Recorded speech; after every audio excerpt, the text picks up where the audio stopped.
Welcome once again to the Rashi Nosh. I'm Pastor Matt. And I'm Kara. This week we are once again in this wonderful book called the JPS Rashi Discussion Torah Commentary. And we want to thank you for your comments on the video last week. And a couple of you said that you had this commentary. And then there were others that said you were interested in purchasing it. I think it's wonderful. It's going to be a fun journey for us to go through the Torah portions using this book. As I mentioned last week, it is written by a husband and wife team. And so I thought it would be interesting for the Rashi Nosh for us to go through this. So this week, as last week, we were in the Torah portion, Lech Lecha. Abraham is supposed to be going, back then still known as Avram or Abram, going for yourself. Now, this is the Torah portion where Abraham has to give himself the surgery of circumcision. And so we have a mitzvah that is talked about in this Torah portion that is known as Bikur Holim, or the visiting of the sick. So I just want to read to us what it says here in this discussion commentary. And then we have some questions. And then I think there's something in our lives, particularly in your life, that we can talk about. In our lives, but in your particular family's life, your nuclear family's life, that we can have an application here for. So it says here on page 12 of this wonderful book, the mitzvah to visit the sick, known as Bikur Holim, has been embraced by both Jews and non-Jews. Ronald McDonald House enables families to visit their sick children by providing low-cost accommodations adjacent to hospitals. Many Jewish communities have Bikur Holim organizations that facilitate volunteer visits to patients in local hospitals and even provide Jewish patients with wine for Kiddush, the prayer over the wine, and candles for the Sabbath. The opening verse of Parashat Vayera, known as explained by Rashi, introduces the mitzvah of Bikur Holim by example, saying, "The Lord appeared to him," Abraham, "by the terebinths of Mamre. He was seated at the entrance of his tent as the day grew hot." This is in Genesis 18:1. And clarifying why God appeared to Abraham at this time, Rashi states, "The Lord appeared to him to visit the sick." Said Rabbi Chama, the son of Hanina, "It was the third day from his circumcision, and the Holy One, blessed be he, came and inquired about his welfare." This is Rashi's comment on Genesis 18:1. Now, it is just known through Jewish history and Jewish tradition that the third day after circumcision is the most painful day. And this is borne out in the scripture. If you'll remember that the sister Dinah, when she is taken by the men of Shechem, that the brothers play like a trick, and they say, "Well, you can just marry our sister, but you have to be like us. You have to be circumcised." And on the third day after it, they go in and they just decimate these men that are in pain and can't defend themselves. So continuing on, the previous Parasha, Lech Lecha, ends with Abraham's circumcision, and this Parasha begins with God's appearing before Abraham. Rashi therefore informs us that God visited Abraham to ask about his well-being, in effect, to demonstrate to Abraham that God cared for him. From this perspective, practicing Bikur Holim can encompass many ways to help others heal: visiting patients in hospitals or nursing homes, engaging with neighbors who are homebound or recovering after medical treatment, and reaching out to people who are lonely or going through difficult times. Doctors or not, all of us can play a role in someone else's healing. This section of this book is called Healing Without a Medical License. And I think that's interesting. So there is this Jewish tradition that, and I'll have to do some more research to remember why it is a 60th, but it is said that sleep is a 60th of death. And it is also said that when you visit someone, it's like you're contributing a 60th of their healing. So you're helping heal them just by visiting them. So Abraham has this visit from God who wants to inquire about him. And it says there in verse 1 of chapter 18, the day grew hot.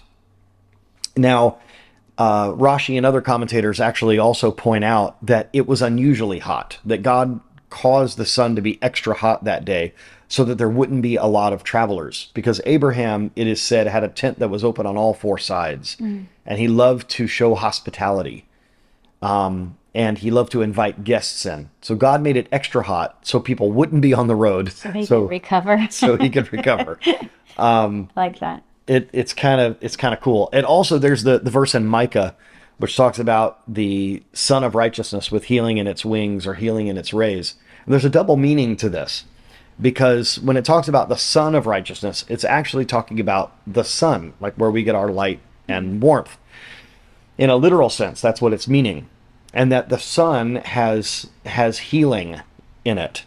And so the other reason that God allowed it to be extra hot that day, the sun to be more powerful, is that it was actually healing Abraham from his circumcision. Now, here's where we get into these questions. And did you have something you want to add? Well, I was just going to say,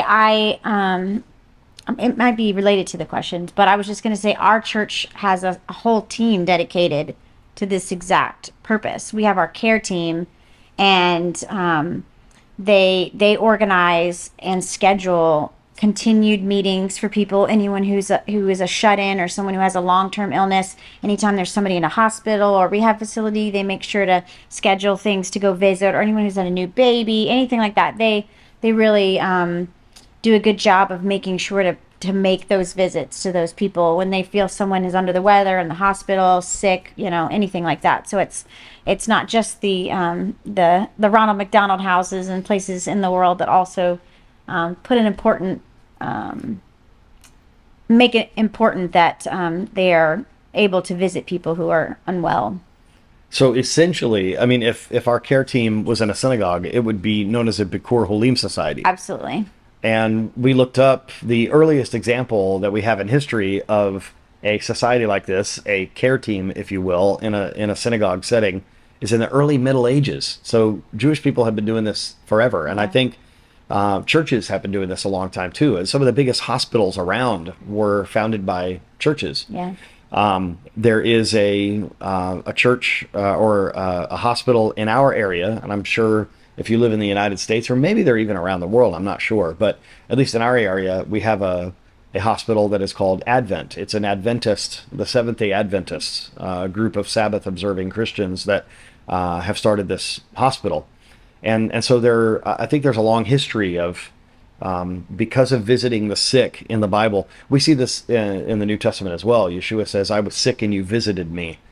So it's very important for us to do this, for us to make sure that people know that we care about them and that we're looking after them. Mm-hmm. And based on question 1, it's asking, how do we feel like this practice affects the person receiving the visit? And I personally think that I think it just not only lets them know that people care about them and are thinking about them, but it just gives them a little bit of encouragement and a little bit of hope that, there's sometimes when you're overwhelmed with sickness or pain or anything like that, you can get a little focused on yourself a little bit and focused on, your actual pain, your actual situation.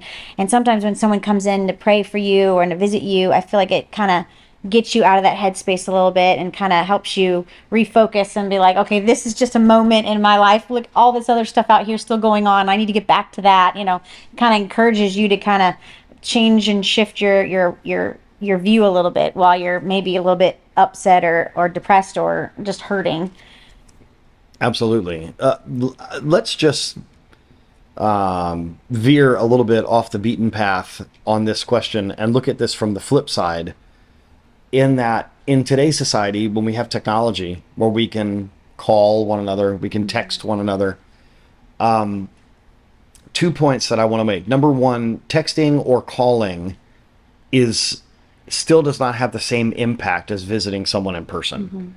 Mm-hmm. There's something about going to see them and being in their physical presence. Yeah. However, there's a reason that I'm bringing this up, and it is because, do you remember being in the hospital after giving birth? We have 3 children, and there were a couple of times that I can remember where people were trying to be loving by coming and visiting, but you had just had a baby, you're very tired, you're not feeling at your best. Quite up for a visit yet. And that's the thing. Yeah. I think nowadays, and I just did this the other day, there's a woman that's a part of our church family who is in the hospital, and you can pray for her. Actually, she is in the process of having multiple blood transfusions. She has a blood disorder that they've discovered, and she's having to have a lot of blood transfusions. So this is why it's good that we donate blood. People need blood. Remember Alyssa in your prayers. But the reason that I mention this is just the other day, I made sure that I called and I texted and said, "Hey, is she up for a visit?" She want a visit. Yeah, because it's important that in our trying to do something loving and do something good, that we're not either putting pressure on people or that we're not overwhelming them. Making them uncomfortable. Exactly, because the other thing is we don't know how many visits they've had that day, and it may be a little overwhelming, and they may need to rest. So I think it's a good idea to call ahead or text and say, "Is it all right to come by for a visit?" But not in our modern technological world to get away from visiting someone in person. It's not a good excuse to not visit someone simply because you can text them. There's something about being in their physical presence. I agree. So, do you think that obviously it's self-evident, it's obvious the positive effect that it can have on the person that you're visiting, and this is where I wanted to bring in your family. So your dad has had a couple of strokes in the last few years, and has not been as mobile. And they have moved a couple of states away to be closer to other members of your family. And you're actually leaving today to go for a visit up there. And so it just goes right along with our Torah portion that you're going up there to visit. And one of the good things about you going to visit is that you get to see your dad in person, talking on the phone and texting and all that stuff. That's all well and good. But to take this 4-hour drive one way that you're doing, I've seen it when your dad sees his daughter that now lives in another state walk into the room. We've seen how his face lights up. And so we've seen the effect that it has on the person that you're visiting. We've seen the effect that it has on your dad. But how does it affect the person? Question number 2, from your experience, how can visiting the sick affect the person who is engaging in the Bikur Holim, in the visiting of the sick? How does it affect you? I think almost in the same manner, where it makes you just realize, to take the focus off yourself, that there are other people who have needs, and those needs sometimes are just as simple as just a visit or a check-in or anything like that. Bring them a cup of soup, things like that. Sometimes we can get so focused on ourselves that we forget that we are all need to work together to get through life. You know what I mean? And so I think it also gives you that sense of, it is a mitzvah. So, you have all the good feelings of knowing you're doing something you're supposed to do and that you should be doing. So those, encourage you as well. And then just strengthening that relationship with that person. I feel like just, even if it's only a 10-minute visit, you just have a different relationship with someone after you've spent like a more intimate moment like that with someone. And then they realize that you really care about them, and it shifts things a little bit. And so then the next time they're sick, you have that already that commonality, and you've already, whatever. And so it's easier the next time, just like, oh, I'm totally going to go visit them and I care about them. And it just changes the dynamic a little bit between people sometimes. I agree. And I think something that we probably need to mention is we can't look at visiting someone who is sick as just something to check off a list. Well, is that something that we need to do? Let's do that. The reason that we do it is because we have a relationship with this person. And years ago, maybe we won't tell them exactly how many years ago, but years ago, we said vows to each other when we got married 27 years ago. And we said in sickness and in health. We don't really do that with other relationships, other friendships, other familial connections that we have. It's not like we say, let's recite vows to one another and how we're going to be good friends. We don't have a ceremony like that. At least we don't have in the United States. Maybe you do where you live, But it's but kind of almost assumed that if we're friends, it's going to be in sickness and health, right? it's almost assumed, but sometimes it's not Yeah, there. yeah. How often is it awkward for us if we have a friend that's hurting, that just in our humanness, we don't want to be around the hurt, or we don't know what to say, or So anything like awkward, yeah. that. Sometimes it's just good to be there. It's something that I learned long ago from my dad is when you're visiting a sick person, sometimes you just being there for a few minutes and just praying with them. Mhm.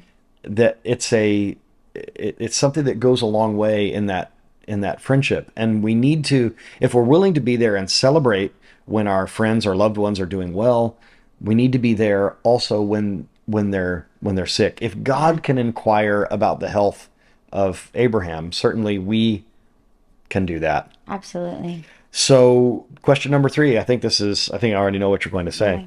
Kind of Do already you said it, agree but that all of us can play a role in someone else's healing? I think that's it. And maybe you in your congregation, maybe you need to start a Bikur Holim society. Or maybe it can be like at our church, where we simply call that a care team, where a group of people mobilizes.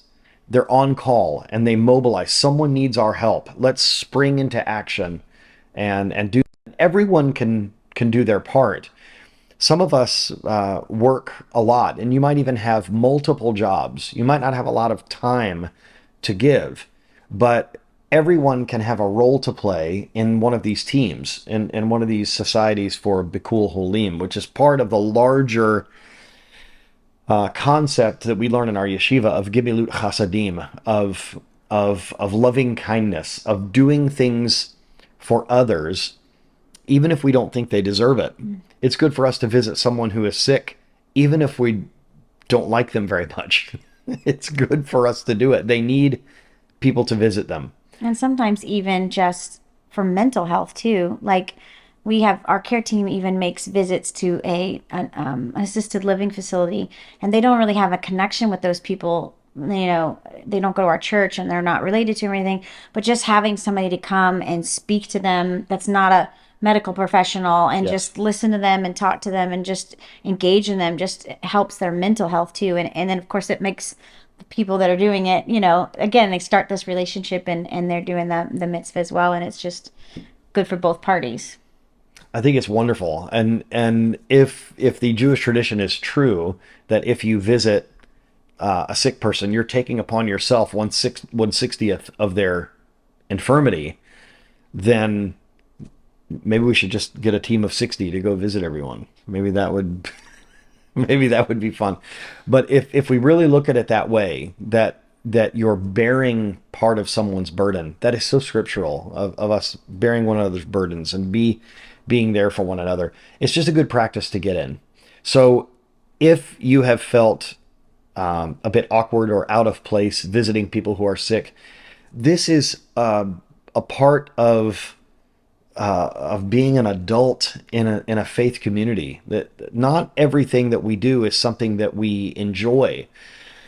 I will tell you that being the son of a pastor, I went along to probably hundreds or thousands of hospital visits as a child with my dad, and it put within me this kind of awkward feeling about hospitals. I don't have a good feeling when I go into a hospital, probably because I have visited so many very sick people or injured people in the hospital as a child. It kind of affected me maybe in a negative way. So whenever I go visit someone in the hospital, it's not something that I jump at doing. It's difficult for me to But go it's in there and do important. it, but it's very important. And it's part of our job, not just as pastors, it's part of our job just as fellow believers to minister to people in their time of need. Again, if God can do it, then it's something that we need to do. We need to follow his example. Yeah. So that is how we could heal without a medical license. I don't recommend that you try to operate at a hospital without a medical license, but I do feel like we can be a part of someone's healing and restoration, as you're going to be in just a few hours. Say hi to your dad for me and the rest of your family. But it's good for us, especially those of us that have parents that are getting older, that we are helping to take care of them, that we are visiting them when they're sick, that we're helping them recover. There is something spiritual and emotional and psychological that can happen with the restoration of someone just by us being there, just by our physical presence being there. So think about that this week. Parashat Vayera, here as we're talking about Abraham being visited by God himself after his circumcision.